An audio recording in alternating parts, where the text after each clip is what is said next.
नमस्कार। आज हम बात करने वाले हैं ईएसआर टेस्ट के बारे में। और हाँ, हम कोई मुश्किल मेडिकल शब्दों का इस्तेमाल नहीं करेंगे, एकदम सीधी सरल भाषा में समझेंगे ताकि सारा कंफ्यूजन, सारा डर दूर हो जाए। सोचिए, रिपोर्ट हाथ में आती है और उस पर लिखा होता है ईएसआर बढ़ा हुआ है। बस ये दो शब्द देखते ही मन में एक अजीब सी घबराहट होने लगती है ना? और फिर हम जाते हैं गूगल पर, जो छोटी सी बात को भी बहुत डरावना बनाकर दिखा देता है। तो चलिए सबसे पहले सबसे जरूरी बात को गांठ बांध लेते हैं। ईएसआर का बढ़ा हुआ होना अपने आप में कोई बीमारी नहीं है, ये बस एक संकेत है, एक इशारा। वैसे तो इसका पूरा नाम है एरिथ्रोसाइट सेडिमेंटेशन रेट, लेकिन इस भारी भरकम नाम को भूल जाइए।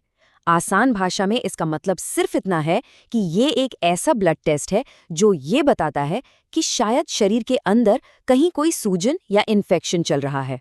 बस एक सिग्नल। इसे ना घर में लगे फायर अलार्म की तरह समझिए। जब अलार्म बजता है तो हमें ये तो पता चल जाता है कि कुछ गड़बड़ है, पर आग कहाँ लगी है, कितनी बड़ी है, ये अलार्म नहीं बताता। ईएसआर भी बिल्कुल वैसा है। ये सिर्फ एक अलर्ट है कि डॉक्टर साहब जरा अंदर झांक कर देखिए, कुछ तो चल रहा है। तो अब सवाल ये उठता है कि आखिर ये टेस्ट काम कैसे करता है। इसकी कहानी भी ना बहुत ही दिलचस्प और आसान सी है। जरा सोचिए, लैब में एक पतली सी कांच की ट्यूब होती है, उसमें आपका ब्लड सैंपल डाला जाता है और फिर उसे 1 घंटे के लिए बिल्कुल शांत छोड़ दिया जाता है।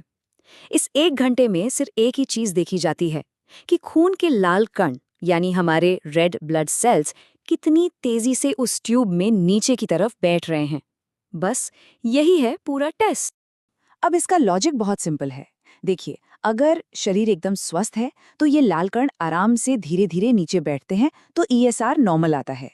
लेकिन अगर शरीर में कहीं कोई सूजन या इन्फेक्शन है तो खून में कुछ खास तरह के प्रोटीन बढ़ जाते हैं। ये प्रोटीन इन लाल कणों को आपस में चिपकाकर भारी गुच्छे बना देते हैं, और जाहिर है भारी चीज तेजी से नीचे गिरती है तो ये गुच्छे तेजी से नीचे बैठने लगते हैं और ईएसआर बढ़ा हुआ आता है।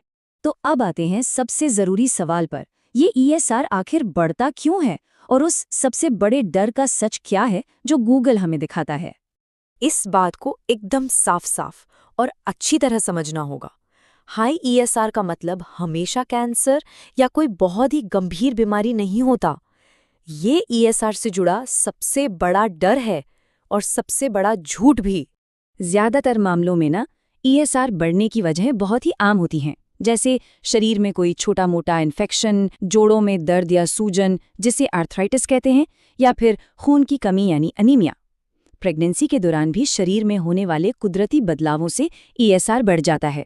यहाँ तक कि सिर्फ बढ़ती उम्र के साथ भी ईएसआर का थोड़ा ज्यादा होना नॉर्मल है।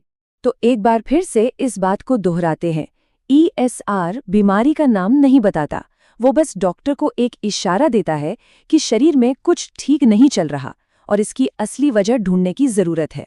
अच्छा, अब बात करते हैं कि जब रिपोर्ट हाथ में आए तो उसे कैसे देखना चाहिए, और यहीं पर डॉक्टर और गूगल का फर्क समझना सबसे ज्यादा जरूरी हो जाता है।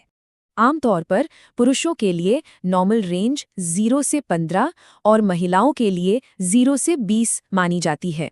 लेकिन एक बात याद रखिएगा, हर लैब की रेंज में थोड़ा बहुत फर्क हो सकता है, इसलिए हमेशा अपनी रिपोर्ट पर लिखी नॉर्मल रेंज को ही देखें। अच्छा, कुछ लोग ये भी सोचते हैं कि अगर ईएसआर कम हो तो क्या होगा? तो ज्यादातर मामलों में ईएसआर का कम होना पूरी तरह से नॉर्मल माना जाता है और ये किसी भी तरह से चिंता की बात नहीं होती। और ये लाइन शायद आज की सबसे जरूरी लाइन है। रिपोर्ट डॉक्टर पढ़ता है, गूगल नहीं। अपनी रिपोर्ट की वैल्यू को गूगल पर सर्च करके कम मत कीजिए। पता है, एक अच्छा डॉक्टर कभी भी सिर्फ ईएसआर देखकर कोई फैसला नहीं लेता। वो ईएसआर को एक बड़ी पहेली के एक छोटे से टुकड़े की तरह देखता है। वो आपके लक्षणों को देखता है, दूसरे ब्लड टेस्ट जैसे सीबीसी या सीआरपी उनको देखता है, और इन सबको मिलाकर ही बीमारी की सही तस्वीर सामने आती है। चलिए, अब तक हमने जो कुछ भी समझा उसे एक बार जल्दी से दोहरा लेते हैं। ये वो बातें हैं जो आपको हमेशा याद रखनी है।